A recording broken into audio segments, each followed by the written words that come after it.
To the fallout now here at home from the toxic chemical spill in Ohio after a train derailment. This week, the state Senate secured $500,000 in funding for stricter oversight of how toxic waste is disposed of here in Michigan. There are 2 sites in Metro Detroit that accepted hazardous materials from East Palestine, Ohio. One is in Van Buren Township. The other is the Republic Industrial Energy Solutions in Romulus. In January, the EPA called the Romulus facility a, quote, significant non-complier in how the hazardous material is managed. 7 Action News reporter Darren Cunningham is taking an in-depth look at the calls for major reform. It's a very, very sad thing that this is in our community. Louise Pastula and her father, Richard, call Romulus home. 6 miles from their home sits one of Republic Services' hazardous waste facilities. It's one of 2 sites that had been marked for toxic waste shipment from the Ohio train derailment.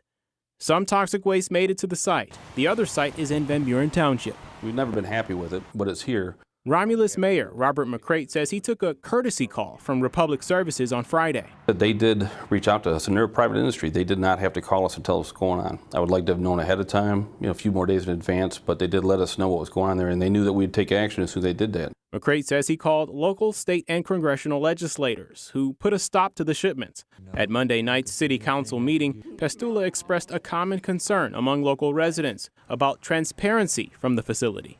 You've got things coming into Republic every day, and we have no idea what's going in. What people may not realize is there is a website, an EPA website, that tracks what goes in and out of hazardous facilities nationwide. However, it takes 90 days for those shipments to be placed on the website, and that information is viewable for up to 1 year. Also, certain chemicals are not listed because of national security concerns. Because right now they do track it, and you can go to the website and see what the manifest and see what they accepted there and the quantities. But like you said, if you look at it now, you're not going to see this report out until May.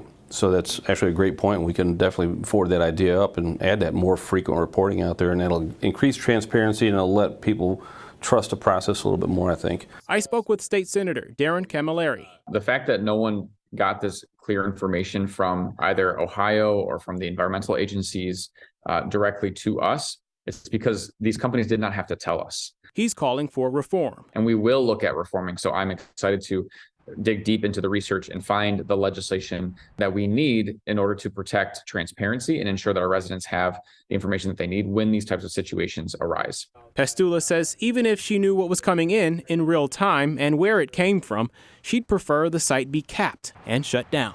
Eventually, I don't care if it's 10 years from now, 100, 200 years from now, it's going to go somewhere, and it's probably going to come up.